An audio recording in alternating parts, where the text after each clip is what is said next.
100 million tires are discarded every year, but only 40% are recycled, posing a serious threat to the environment.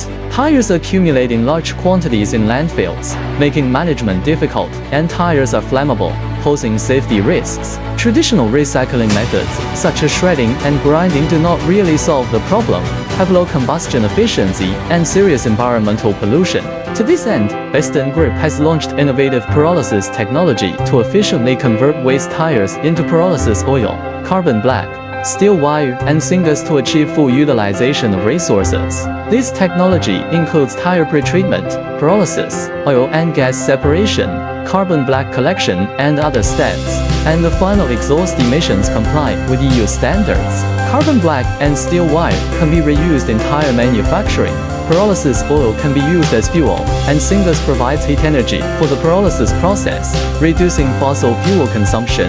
This closed-loop solution not only solves the environmental problem of waste tires, but also promotes the development of a sustainable circular economy in the tire industry, achieving a win-win situation for both profitability and environmental protection.